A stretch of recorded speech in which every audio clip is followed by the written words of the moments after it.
"Sir, you need a valid guest pass to sit here." That's what the security guard said to a black veteran when he came to attend his son's graduation ceremony. He tried to show them the handwritten letter his son had written to invite him. However, they ignored the paper and still asked him to leave. He stepped back. No one helped. No one cared. But then, 6 Navy SEALs stood up from the 5th row. What they were about to say next would reveal the true identity of the black veteran and leave everyone in the auditorium shocked and speechless. Before we continue, I would like to know where in the world you are watching this story from. Let us know your thoughts in the comments below, and be sure to subscribe so you never miss out on inspiring and impactful stories like this one.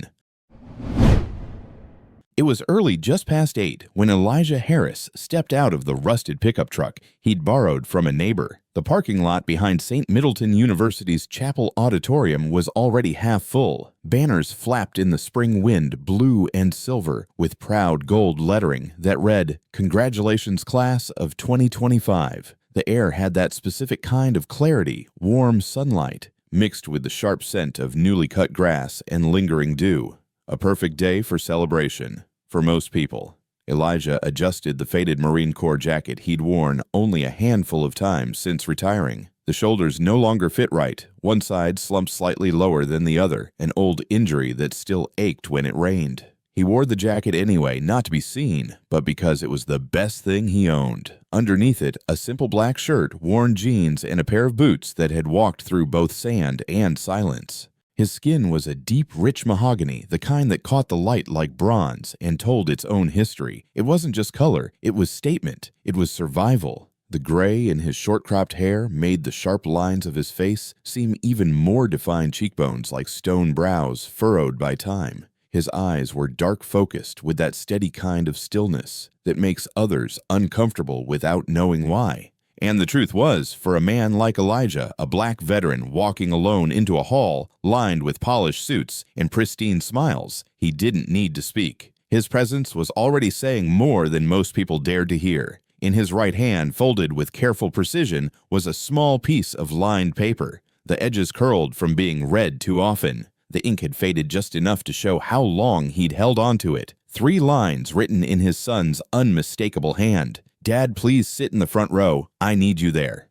Elijah didn't smile as he read it again outside the auditorium. He simply inhaled slowly and tucked the note back into the inside pocket of his coat, close to his chest. The main entrance buzzed with energy. Families poured in, parents in suits and dresses, siblings in shiny shoes, grandparents holding up camcorders, signs, and balloons. Laughter floated through the air. Flashes from phones lit up every few seconds. But Elijah didn't enter that way. He came in through a side door near the emergency exit, quiet, alone. Inside the auditorium was already humming. The first rows were filled with guests of honor, each seat marked with a nameplate or a printed card, Mother of Valedictorian Honored Donor Distinguished Alumni. Clarissa Monroe, a school counselor with soft eyes and a firm backbone, had just found her seat near the front when she first noticed him. He didn't walk like someone who was lost. He walked like someone with a purpose. Slow, deliberate eyes scanning the room until they landed on the roped-off section at the front. His boots hit the tile floor with a soft, steady rhythm echoing faintly under the vaulted ceiling.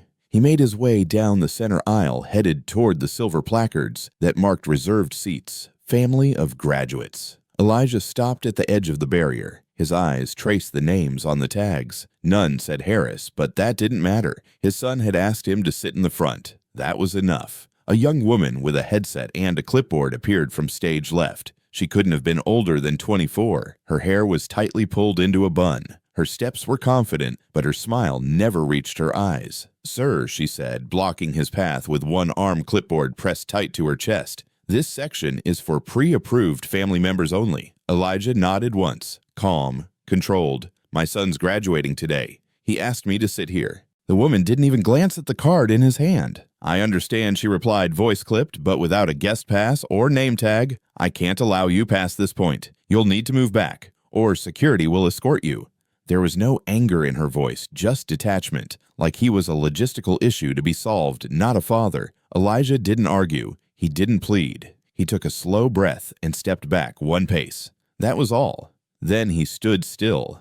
About 5 rows away, Clarissa Monroe adjusted the strap on her purse as she settled into her seat in the 5th row center left. She liked this spot close enough to see the faces on stage, far enough to observe the crowd without being noticed. She was a watcher by nature. Years of working in human resources taught her how to read people long before they spoke. Body language, eye contact, tension behind forced smiles. She saw all of it. Clarissa watched the whole thing unfold from 6 rows away. Something about the way the man didn't react. No slumped shoulders, no furrowed brow tugged at her. He didn't look lost. He looked like someone who had stood in worse places and had learned through pain that sometimes silence said more than protest ever could. Clarissa's breath hitched. There was something about the way he stood, like he was holding something heavy no one could see. Like this wasn't the first time he'd been asked to wait outside of something he belonged in. He didn't cross his arms, didn't check his watch, didn't look around for help.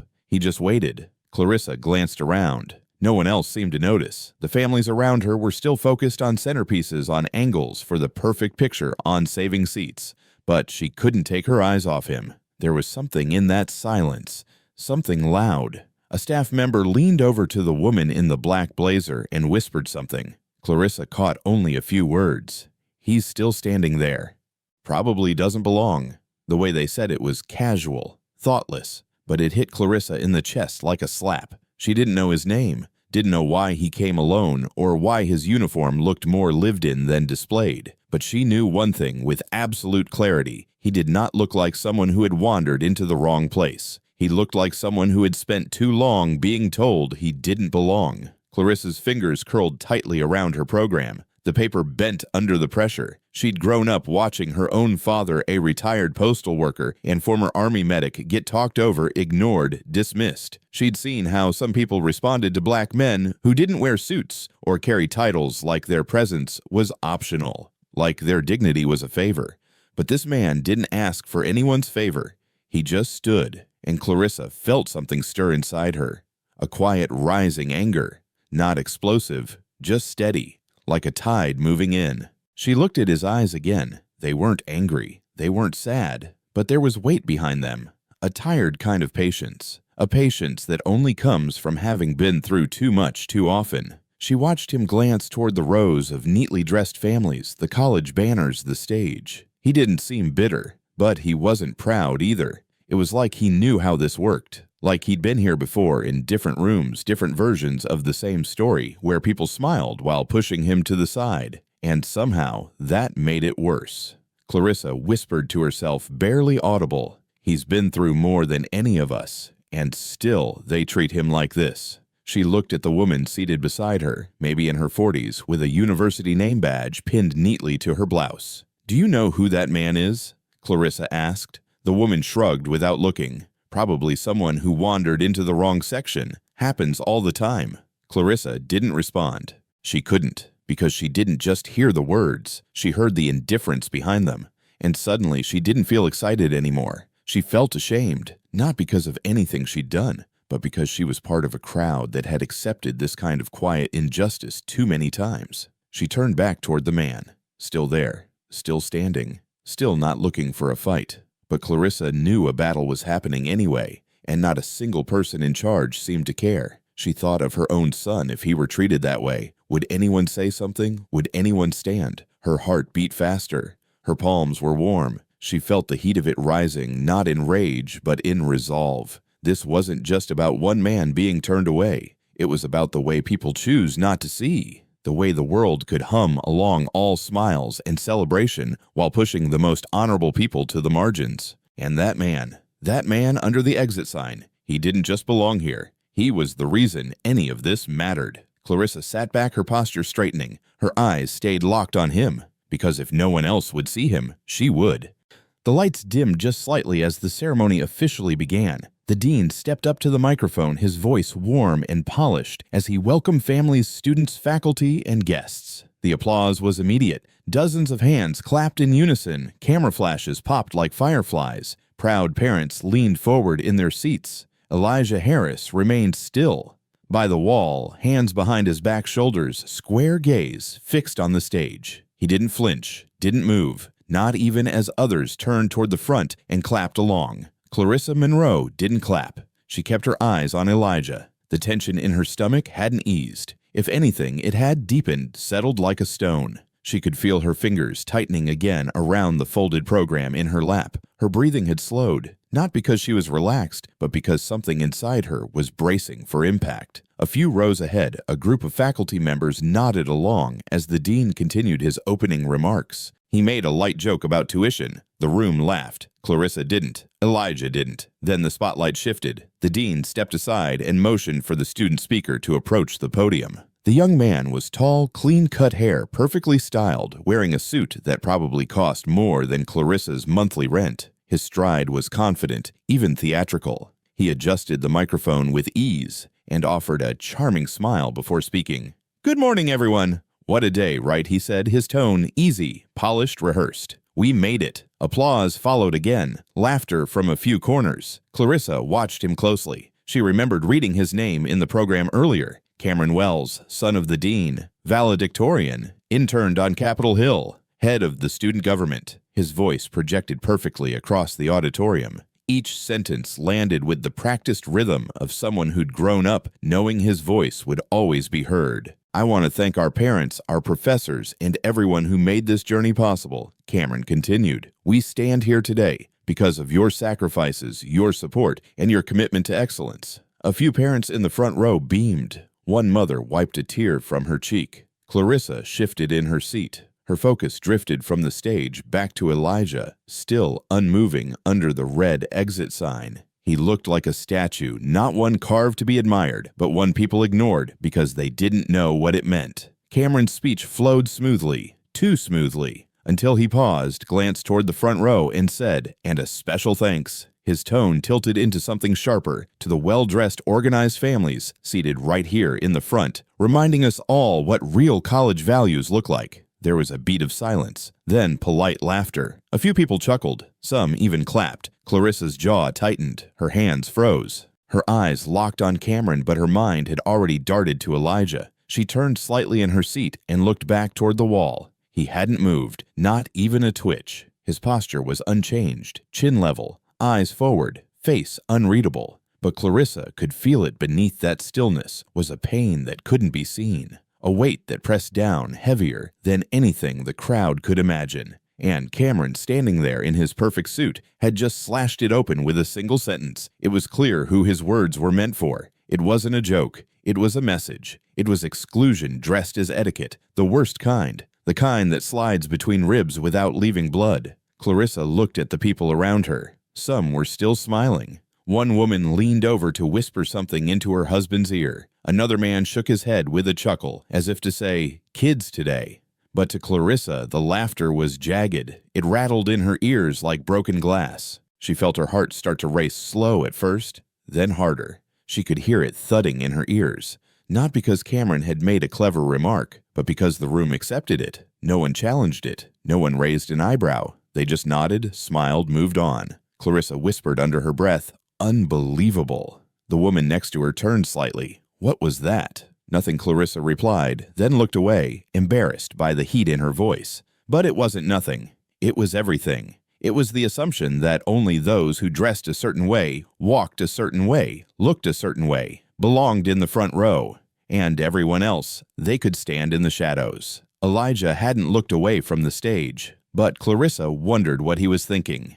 Did he hear it the same way she did? Did it sting, or was it just another line in a long history of being passed over? She tried to imagine what it must feel like. To come all this way wearing the best you had, holding a note from your son, asking you to sit up front, and then be told not just with rules, but with laughter that you didn't belong. Clarissa's throat burned. Her fingers uncurled from the program and rested in her lap. She didn't move, didn't speak, but every muscle in her body felt tight, alert. The injustice wasn't loud. It was soft, dressed in a smile. But it was no less cruel, because Cameron Wells had the platform, the mic, the lights, and instead of using that space to lift others, he used it to reinforce exactly who belonged where. And Elijah, he took it. He stood there, still, silent, dignified in the way only someone who had nothing left to prove could be. Clarissa thought again about her father. How he taught her that some people wear uniforms for show and some wear them because they've survived what most can't imagine. She looked at Elijah's coat, the worn seams, the polished, mismatched buttons, the way it hung slightly off one shoulder like it still carried a scar. She thought that coat has more value than any tuxedo in this room. And yet here he was, not in the spotlight, not in the front row, but standing under an exit sign as if the best he could hope for was a way out. Clarissa turned back to the stage. Cameron had moved on. He was talking about legacy now, about ambition, about becoming leaders. But Clarissa couldn't hear him anymore. All she could think was, a real leader doesn't punch down. A real leader doesn't shame someone for standing with nothing but love and respect in his pocket. The crowd clapped again. Clarissa didn't. She sat still, like Elijah. And in that stillness, a decision was beginning to take shape. She didn't know what she would do yet, but she knew this. The man they tried to humiliate just by omission, he was worth more than the man holding the microphone. And sooner or later, this room was going to find that out. The room was still buzzing with laughter from Cameron's last remark when a subtle shift occurred, not on the stage, not in the front row, but 5 rows back slightly left of center. They had been sitting there the entire time. 6 men. Quiet, watchful, not dressed like the crowd, yet not out of place either. They wore civilian clothes, yes, but something about them set them apart. Their postures were too straight, their expressions too still. They hadn't laughed, they hadn't clapped, they hadn't looked away from the man under the exit sign. The tallest of them wore a weathered baseball cap pulled low over his brow, but it didn't hide the sharp cut of his jaw or the quiet fire in his eyes. His forearms, corded with muscle, rested on his knees, fingers interlocked. He hadn't moved since Elijah walked into the room. To his left sat a man with a shaved head and a thick scar just under his ear. To his right, another with a heavy build, arms crossed tight over his chest. The others were lean alert still. They hadn't come for spectacle. They had come for something else. The man in the cap leaned in, slightly voice, low, barely above a breath. "They don't know who he is," he said. The one beside him nodded once, almost imperceptibly. "No," he replied, "but we do."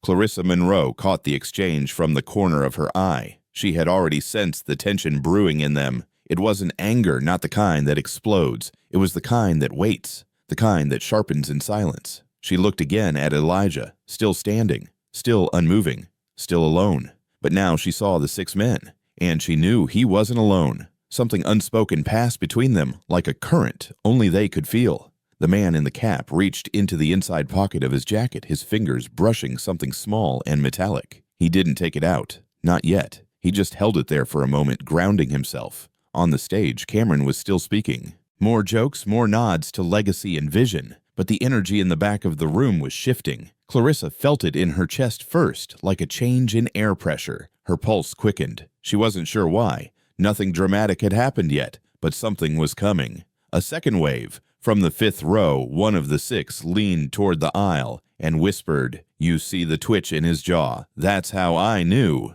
The man next to him smirked faintly. "He's holding the line," he said. Clarissa turned her head slightly, catching just the tail end of their exchange. Her eyes darted from the speaker to the group of men and back to Elijah. Still standing, still steady, but no longer unnoticed. The man in the cap finally sat up straighter, planting both feet on the floor. His tone was measured, but his words carried weight. "If they lay a hand on him again, I'm moving." Another nodded. "We moved together." They didn't have to say more. Whatever they'd seen Elijah survive, it had forged a loyalty deeper than words. Clarissa looked around the room. Parents were still adjusting cameras. Grandparents were still craning for a better view. They didn't notice the shift. They didn't feel the room tightening. But Clarissa did, because something about these 6 men, how they moved, how they sat, how they breathed, felt like readiness. Not aggression, not violence, just the unmistakable calm before action. The kind you only learn under fire. A murmur ran through the staff row on the right. One of the ushers looked toward Elijah again, then toward the security guard posted near the back. The same usher who had waved Elijah away earlier was now whispering to someone on a headset. The man in the cap narrowed his eyes. "They're calling for backup," he said quietly. No one responded. They didn't need to, because they all saw it now, the tension rising, the mistake still hanging in the air. Cameron continued his speech, oblivious. "And when we talk about courage," he said, "we should remember it doesn't come from where you're seated, but from what you've achieved." More polite clapping. Clarissa clenched her jaw. what you've achieved." She turned to look at Elijah, who had survived war, raised a son on his own, showed up with nothing but a folded piece of paper and the quiet conviction that he belonged. And still, he had to stand at the back of the room. The man in the cap leaned back slightly. His lips barely moved. "They're about to learn," he said. Clarissa's hands trembled, not from fear, from anticipation, because she had seen enough in life to know that real shifts, real reckonings, don't come with fanfare. They come quietly, from people who've earned the right to be silent because they've already done the loud work, the bloody work, the impossible work. The 6 men had not come to cause a scene, but they were not going to let their brother stand alone. Clarissa realized something in that moment. It wasn't just about Elijah anymore. It was about every man who had ever been asked to prove himself after already sacrificing more than anyone in that room would ever understand. It was about the people who are only honored after they're gone. It was about dignity. Real dignity, not the kind you rent with a tuxedo. The security guard began to move. Slowly.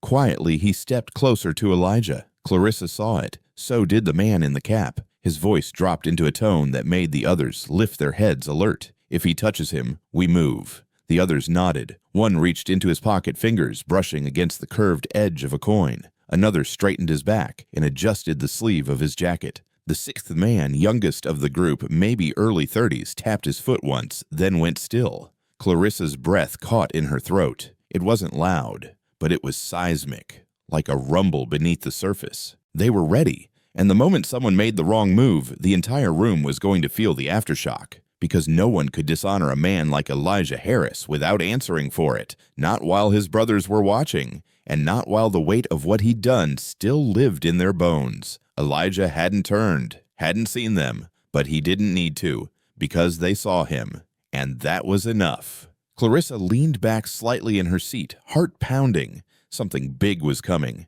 And this time the room would not be able to look away. The murmur of celebration continued across the auditorium, but near the side wall, where the light dimmed just enough to feel like a shadow, something else was unfolding. Elijah Harris hadn't moved. He remained still beneath the glowing red exit sign, his back straight, hands behind him. The laughter and applause from the stage rolled past him like wind through tall grass, felt, but not heard. He had eyes only for the stage. He wasn't waiting for permission. He was waiting for his son.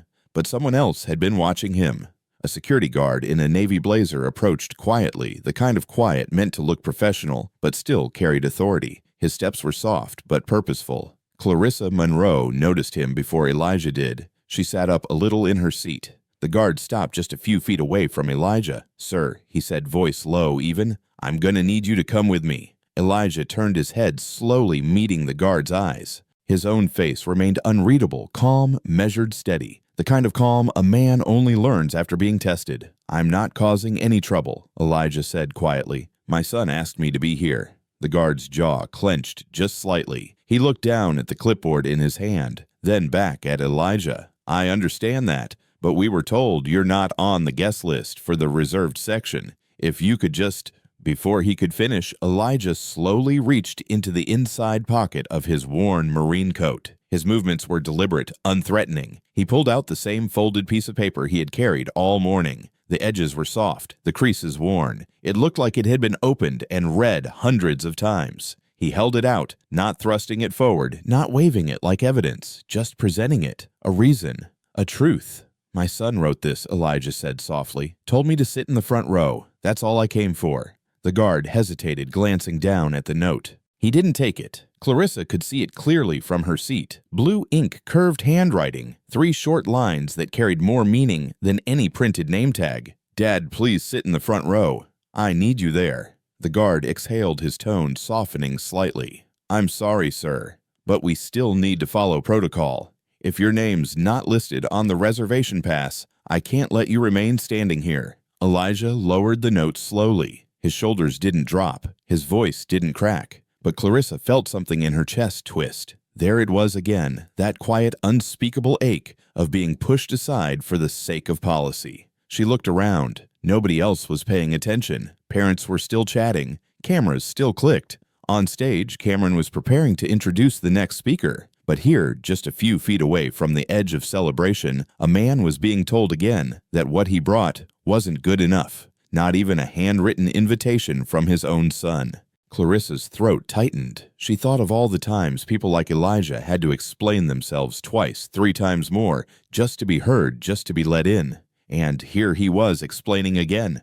But now he was explaining love, explaining presence, explaining why he mattered, and they still shook their heads. "I don't have a pass," Elijah said quietly, "but I have this. That's all I have." The second guard appeared, stepping up beside the first. This one looked younger, less certain. His eyes shifted quickly between Elijah's face and the note in his hand. "Please, sir," the first guard repeated a little firmer now. "We need you to move back, to the general seating area." Clarissa leaned forward. She could feel the room closing in, could feel the secondhand shame, the kind that doesn't come from guilt, but from knowing you're witnessing something that shouldn't be happening. Elijah didn't resist, didn't argue. He just looked down at the note again, eyes scanning the words he already knew by heart. Then, with the gentlest motion, he folded it along its creases, tucked it back inside his coat, and stepped 1 pace back. Clarissa heard someone behind her whisper, "That guy's still here." The voice was casual, annoyed, and something inside her broke, because Elijah hadn't asked for anything. Not a spotlight, not a speech, just a seat. Just the space his son had asked him to fill. And still, it wasn't enough. Clarissa looked at the 6 men in the 5th row. They had all turned now, all watching. The man in the cap didn't move, but his grip on the edge of his seat had tightened. The youngest one's jaw flexed once. The one with the scar tapped his foot softly. They saw it. They saw everything. But for now, they stayed still, because this moment wasn't theirs.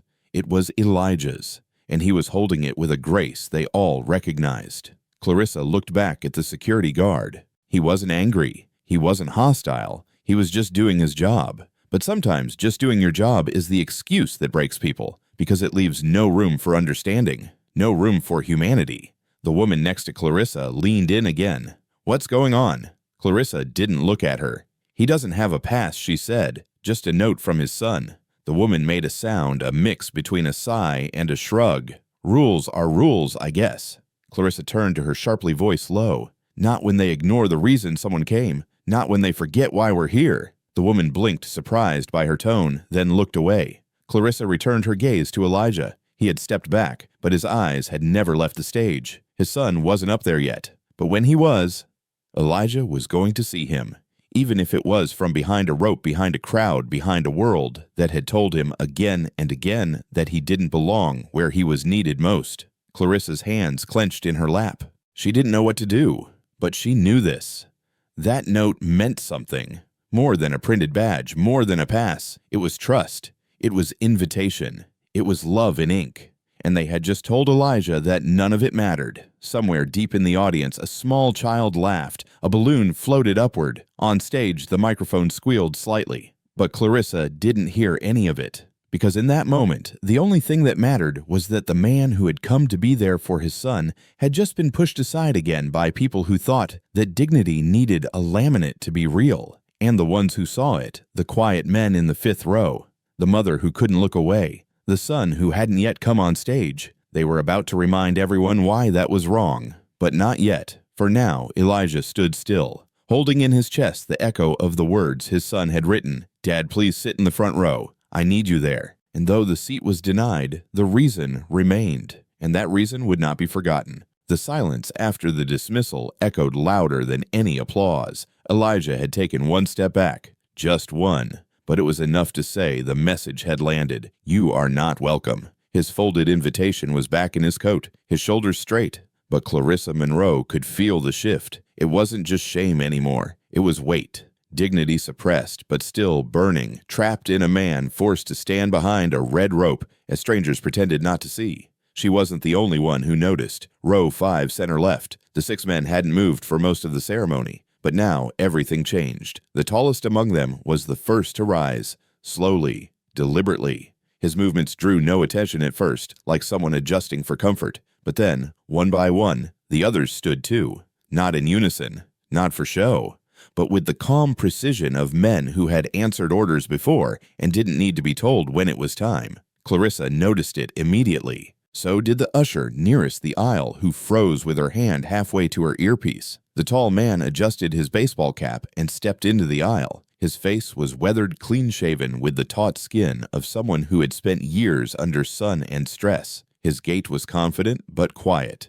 He didn't walk with anger. He walked with purpose. Every head he passed turned slowly, not because he made noise, but because his presence drew attention the way gravity pulls a tide. He walked straight toward Elijah. Clarissa's heart pounded as she watched the distance between them close. The room didn't quite understand yet, but it would. The tall man stopped 3 feet in front of Elijah. Elijah turned, slightly, brows drawn together, just a bit puzzled, but not alarmed. The tall man reached into his jacket pocket, not aggressively, not hurried. He pulled out a small, polished object and held it chest-high in his open palm. It glinted under the soft auditorium lights. A trident. Not jewelry, not military rank, a United States Navy SEAL insignia. Clarissa sucked in a breath. The man didn't raise his voice. He didn't need to. His tone was steady, and it filled the air like a low drumbeat. "That man," he said, gesturing with his head toward Elijah, "doesn't leave this room." A hush fell as if the very structure of the auditorium leaned in to listen. "He led us through hell. He stays right here." There was no applause, no gasp, just stillness, the kind that lands heavy on the heart. Another man stepped up beside him, then another. All 6 now stood behind Elijah, not guarding him, backing him. Elijah looked from one face to the next, something unreadable flickering behind his eyes. Recognition, not a smile, not tears, but memory. Deep, immediate, and anchoring. He said nothing. Clarissa's throat tightened. She could see what the others were starting to see. These weren't just friends. These weren't fans. These were men who had gone through something with Elijah that the rest of the room would never understand. The youngest of the 6 stepped slightly forward and turned toward the nearest security guard. He spoke evenly. "You're not removing him." The guard blinked, swallowed, shifted back a step. Clarissa felt it too. Something had shifted in the room. Not anger, not defiance. Authority. Earned, not claimed. From the stage, Cameron paused. He had been mid-sentence, but the movement in the crowd pulled his focus. People began whispering. Some stood, others turned. Confusion swirled in the front rows, but not for Clarissa. She understood exactly what was happening. And so did Elijah. Still silent, still composed, he reached once more into his coat and removed the folded invitation. He didn't raise it. He didn't present it like proof. He just held it in his hand, letting it sit between him and the men who stood behind him. The first man, the one who had spoken, looked at it, then back at Elijah. He nodded just once. "You don't need that anymore." Clarissa blinked fast, her vision blurred with sudden, unshakable emotion. The crowd didn't know the full story. Not yet, but they were learning something now. No man earns the salute of a Navy SEAL lightly, and no man earns 6 of them unless he is the kind of leader who walks into fire and carries others back out. The usher who had once told Elijah to step aside now stood completely still, her clipboard pressed tightly against her chest knuckles white. She didn't speak. She didn't move. She didn't have to, because the room had already made its choice. From somewhere in the back, a voice called out, older, rough with age and time. "I know that man."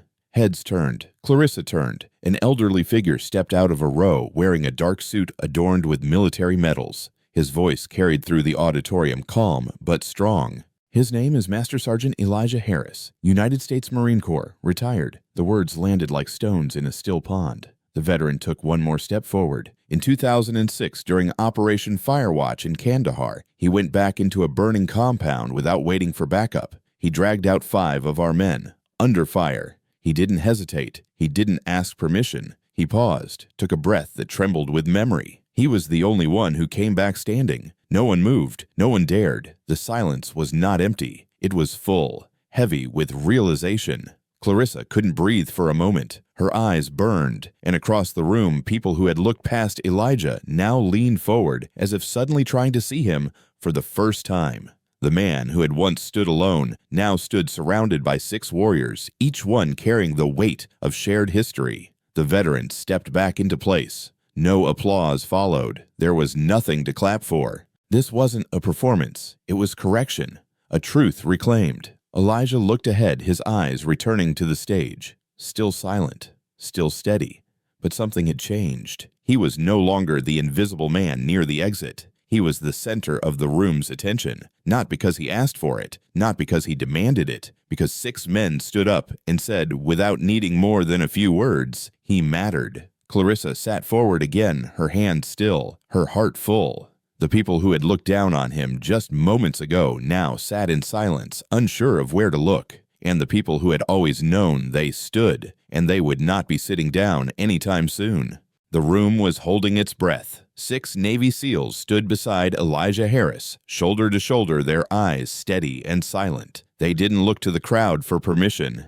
They didn't explain themselves. Their presence alone told the story this man mattered, and not just to them, but to something larger than the room had ever prepared for. Clarissa Monroe could feel her heart thudding in her chest. Not from fear, but from a rising, aching sense of awe. She had never witnessed anything like this before. She wasn't sure anyone here had. People were turning now, shifting in their seats, whispering quietly. "Who is he? Did you hear what they said, Marine?" Something.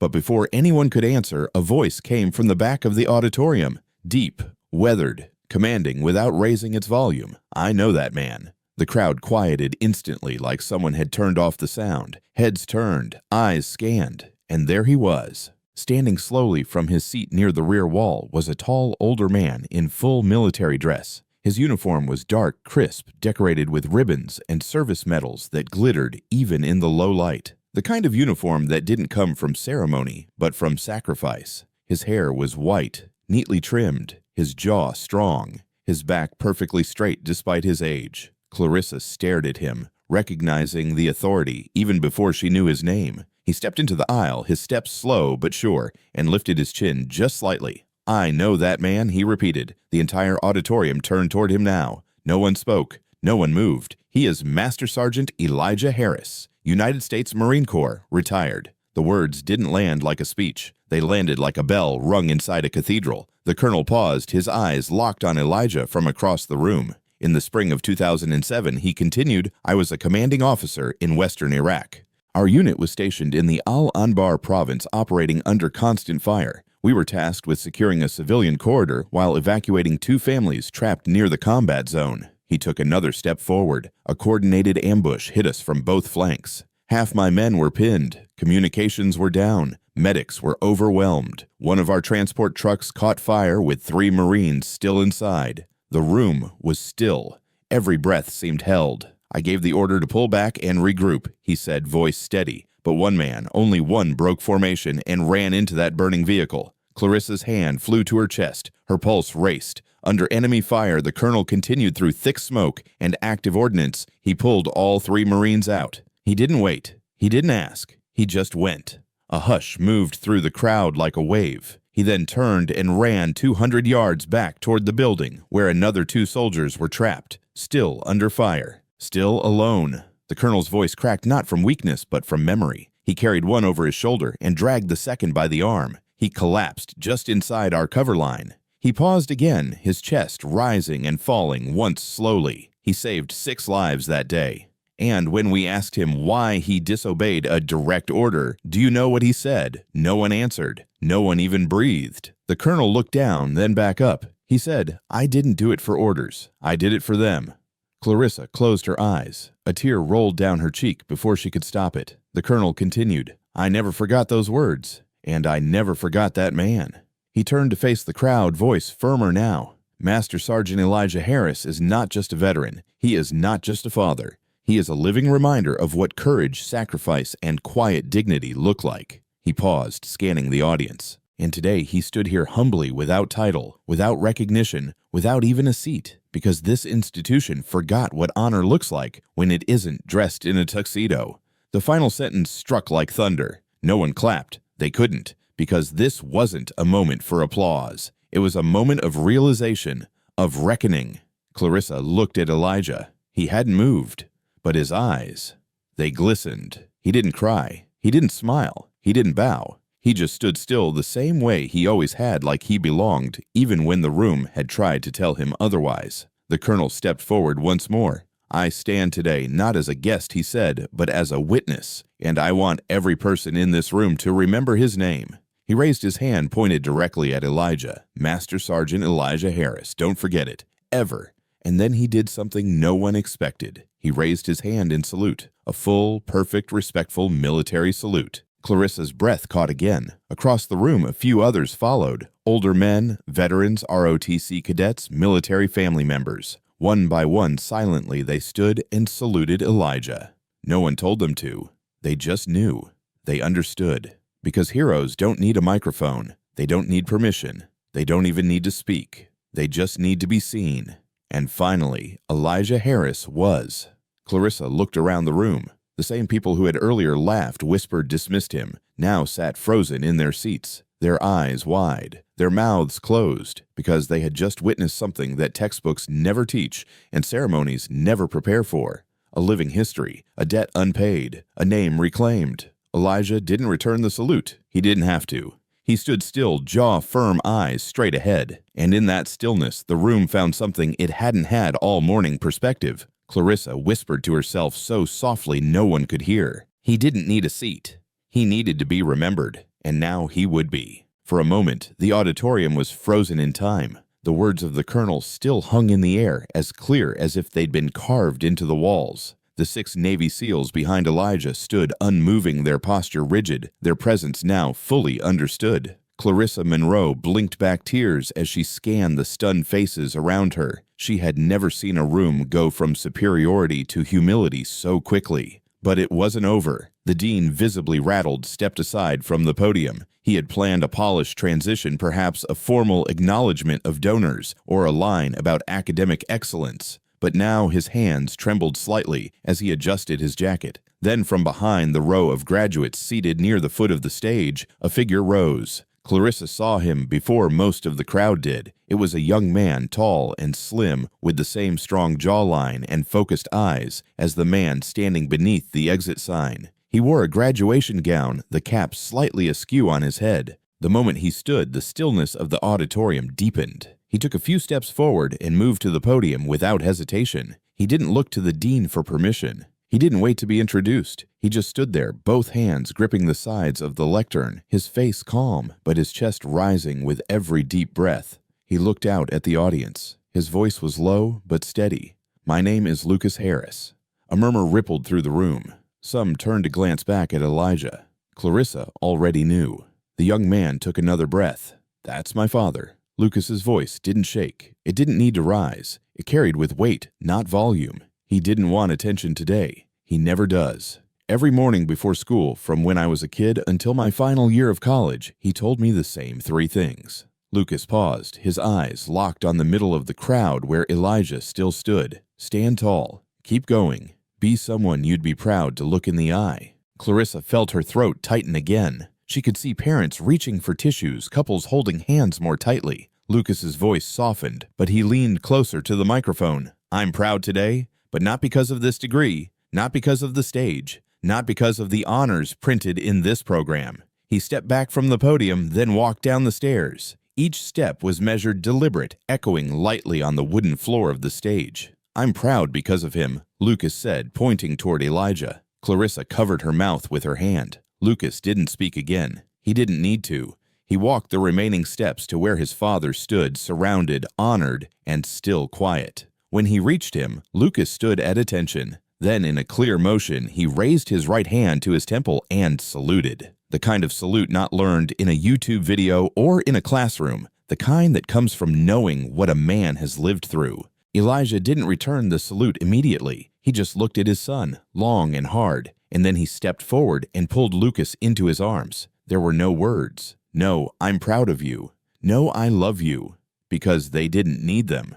The truth was in the way Lucas leaned into his father's chest, like he had done 1,000 times before. It was in the way Elijah's hand found the back of his son's head, holding him, not just like a child, but like a man who had lived long enough to know how rare this kind of moment was. Clarissa could hear sniffles now all around her. People who had judged Elijah not an hour ago were now wiping their faces, heads bowed, slightly ashamed of what they'd assumed. The 6 SEALs behind them straightened their posture once more. Then, one by one, they raised their hands in salute, not to Lucas, not to the crowd, but to the man they followed, Elijah Harris. Clarissa stood. She didn't think. She just rose to her feet. And one by one, so did others. At first, just a few, then a row, then a section, then the whole room.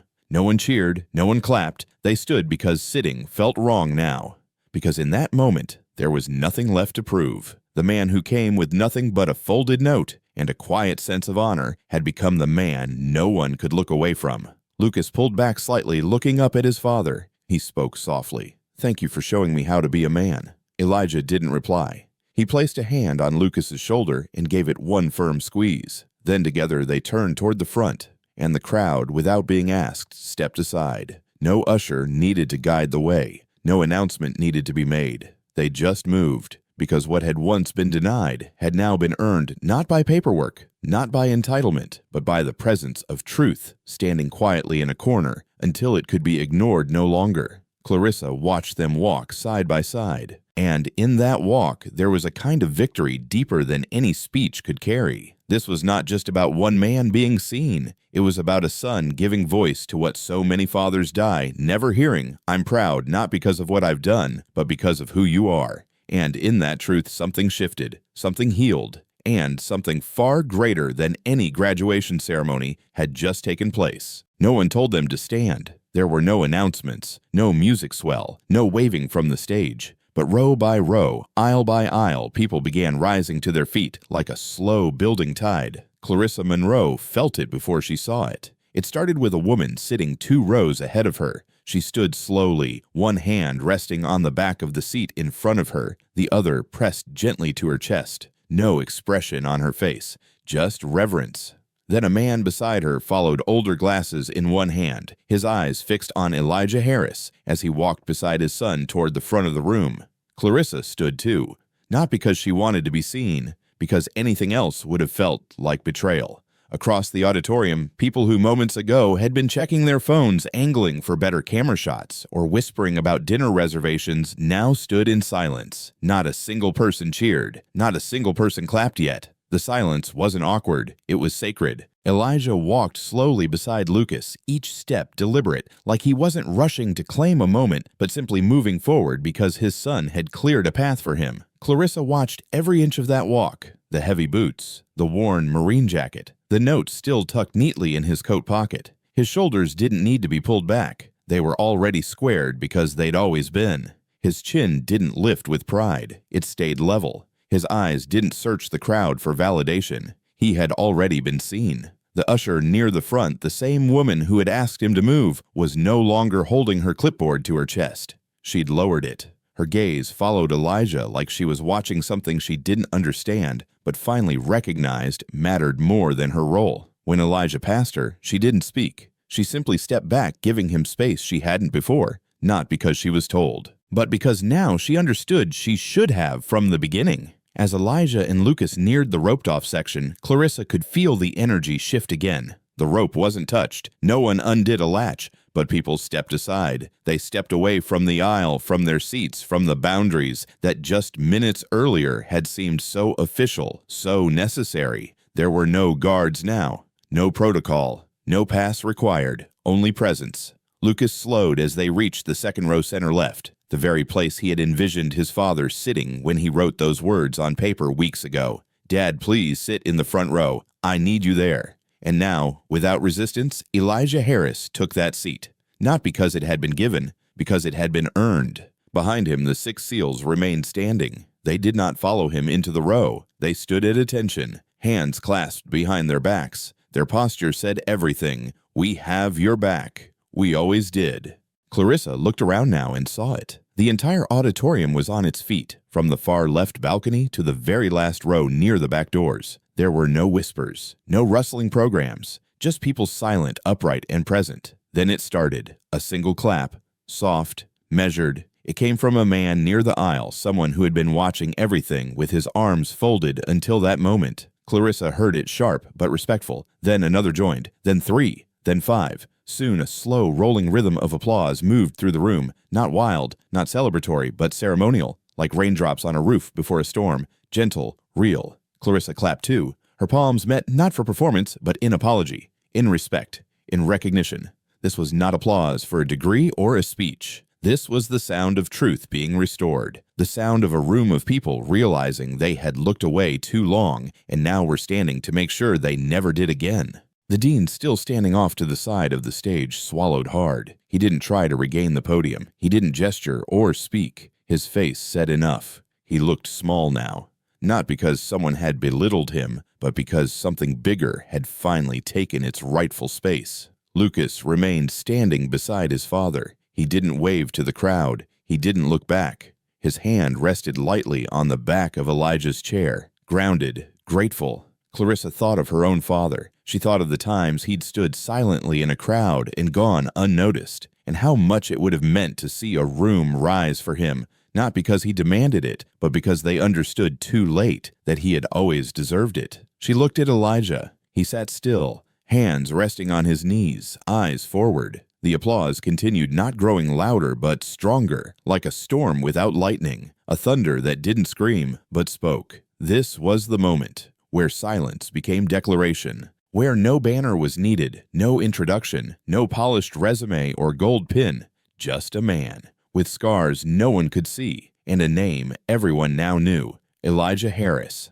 Clarissa whispered it once under her breath, and in her heart she knew it would echo far beyond the walls of this auditorium, because honor doesn't always come when it should, but when it does, it changes everything. And sometimes it starts with just one man refusing to leave the room. No one told them to stand. There were no announcements, no music swell, no waving from the stage. But row by row, aisle by aisle, people began rising to their feet like a slow building tide. Clarissa Monroe felt it before she saw it. It started with a woman sitting 2 rows ahead of her. She stood slowly, one hand resting on the back of the seat in front of her, the other pressed gently to her chest. No expression on her face, just reverence. Then a man beside her followed, older glasses in one hand, his eyes fixed on Elijah Harris as he walked beside his son toward the front of the room.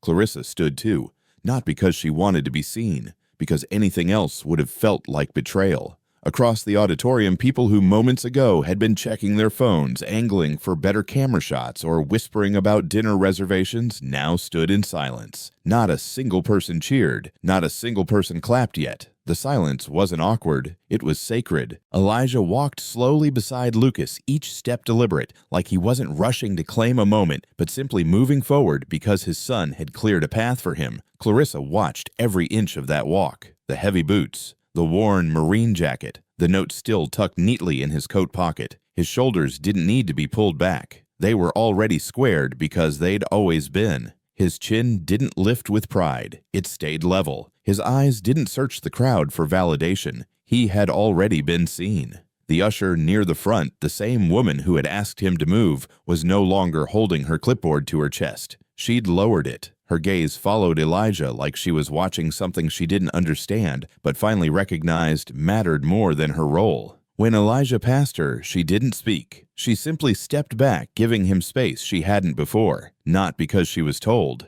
but because now she understood she should have from the beginning. As Elijah and Lucas neared the roped-off section, Clarissa could feel the energy shift again. The rope wasn't touched. No one undid a latch. But people stepped aside. They stepped away from the aisle, from their seats, from the boundaries that just minutes earlier had seemed so official, so necessary. There were no guards now, no protocol, no pass required, only presence. Lucas slowed as they reached the second row center left, the very place he had envisioned his father sitting when he wrote those words on paper weeks ago. "Dad, please sit in the front row. I need you there." And now, without resistance, Elijah Harris took that seat. Not because it had been given, because it had been earned. Behind him, the 6 SEALs remained standing. They did not follow him into the row. They stood at attention, hands clasped behind their backs. Their posture said everything. "We have your back. We always did." Clarissa looked around now and saw it. The entire auditorium was on its feet, from the far left balcony to the very last row near the back doors.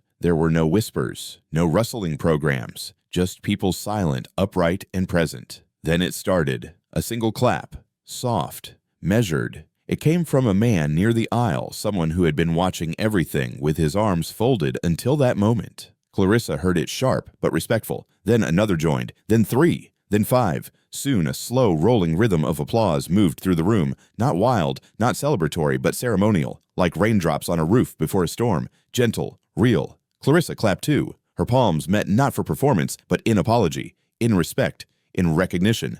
This was not applause for a degree or a speech. This was the sound of truth being restored, the sound of a room of people realizing they had looked away too long and now were standing to make sure they never did again. The dean, still standing off to the side of the stage, swallowed hard. He didn't try to regain the podium. He didn't gesture or speak. His face said enough. He looked small now, not because someone had belittled him, but because something bigger had finally taken its rightful space. Lucas remained standing beside his father. He didn't wave to the crowd. He didn't look back. His hand rested lightly on the back of Elijah's chair. Grounded, grateful. Clarissa thought of her own father. She thought of the times he'd stood silently in a crowd and gone unnoticed, and how much it would have meant to see a room rise for him, not because he demanded it, but because they understood too late that he had always deserved it. She looked at Elijah. He sat still, hands resting on his knees, eyes forward. The applause continued, not growing louder, but stronger, like a storm without lightning, a thunder that didn't scream, but spoke. This was the moment where silence became declaration, where no banner was needed, no introduction, no polished resume or gold pin, just a man with scars no one could see and a name everyone now knew, Elijah Harris. Clarissa whispered it once under her breath, and in her heart she knew it would echo far beyond the walls of this auditorium, because honor doesn't always come when it should, but when it does, it changes everything.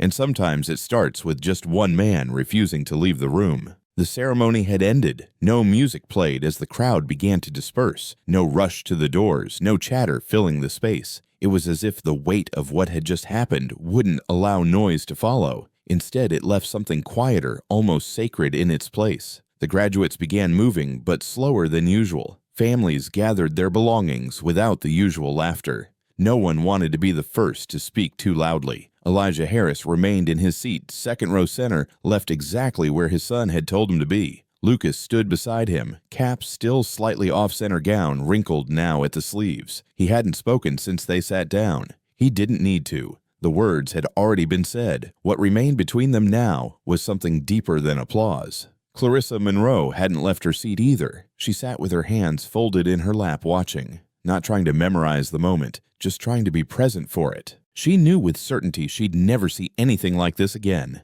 Then came the first student. A young woman, maybe 22, in a crimson sash, stepped toward Elijah. Her steps were careful, as though she were entering sacred ground. She didn't speak. She reached out, touched Elijah's shoulder gently, and gave a nod. Her eyes glistened, but her face stayed calm. Then she turned and walked away. Elijah looked up briefly. He didn't smile. He just nodded once, almost imperceptibly.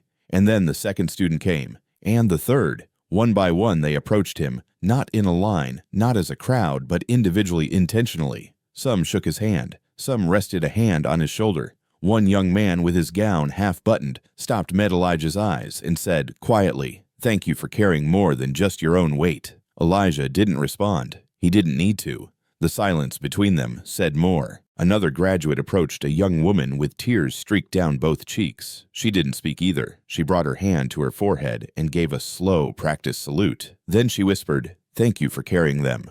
Clarissa's heart cracked open all over again. She wasn't sure who them meant. The Marines Elijah had saved, the classmates whose parents weren't here, the brothers and sisters who hadn't come home. But it didn't matter, because somehow, in this moment, Elijah carried all of them. And then came the last one. One of the SEALs stepped forward, not the tallest, not the youngest, a man with a thick neck and eyes that didn't shift once from Elijah's face. He reached into his pocket and pulled out something small, round, metal flat. Clarissa leaned forward. A coin. Not just any coin. A challenge coin. He held it for a second in his hand, then offered it to Elijah with both palms open, as if returning something sacred. Elijah looked at it before taking it. He turned it over slowly in his hand. On one side was an emblem, the trident of their SEAL team. On the other were 5 words engraved in steel. "The quiet ones lead the loudest wars." Elijah didn't speak, but his fingers closed around the coin, firm and steady. And for just a moment, Clarissa saw it. His shoulders dropped, not in defeat, but in release. A burden long carried, now slightly lighter. Not gone, not erased, but shared. And that mattered. The SEAL who gave the coin nodded once, then stepped back. The rest followed. They didn't linger. They didn't stay to be thanked. They simply turned and left quietly, with the same discipline they had shown their entire lives. Elijah stayed seated for another few minutes. Then he rose. Not slowly, not dramatically, just naturally, like the moment had run its course and he was ready. Lucas stood with him. They turned toward the aisle. And as they did, the crowd that remained stepped aside again, no longer needing instruction, no longer needing explanation. They had seen something they couldn't unsee.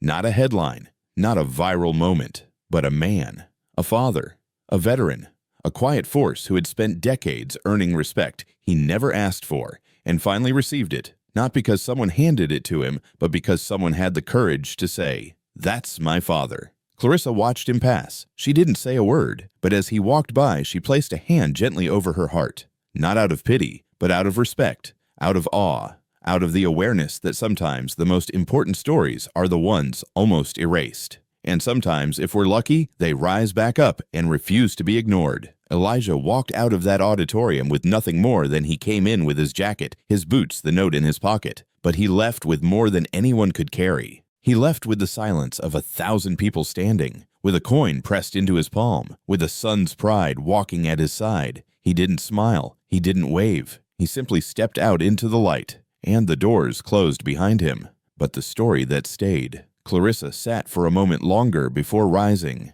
She looked at the now empty stage, the quiet aisles, the scattered programs left behind on seats, and she whispered to herself, "Not everyone needs to be remembered, but if anyone does, it's him." Then she turned and followed the others out carrying something unshakable in her chest. Because today the room didn't just honor a graduate, it honored a life, a lesson, a truth.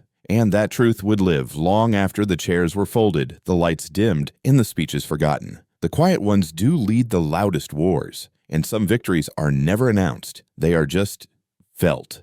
The story of Elijah and his son Lucas was not just a moment in a graduation hall. It was a quiet echo that touched the hearts of everyone who witnessed it. A reminder that respect is not always loud, that love doesn't need a microphone, and that sometimes the greatest heroes are the ones who ask for nothing, yet leave everything behind in silence. Elijah didn't demand attention. He simply showed up with dignity, with history, with love. And that was enough. This story reminds us that being present, truly present for someone we love, can be more powerful than any title, any speech, or any spotlight. That a quiet act of integrity can ripple further than 1,000 applause. And you ever seen someone quietly change the room just by being who they are? Have you ever had someone whose presence alone made you feel safe, seen, or proud? If this story touched something in you, we'd love to hear it. Share a memory, a thought, or a simple feeling in the comments. Let this be a space where stories of quiet strength are honored. And if you believe like we do that these stories deserve to be told and remembered, gently tap the subscribe button, share this video with someone who needs it today, and help us continue to spread stories that remind the world what quiet dignity truly looks like. Thank you for spending this moment with us. We're grateful you're here. Join us to share meaningful stories by hitting the like and subscribe buttons. Don't forget to turn on the notification bell to start your day with profound lessons and heartfelt empathy.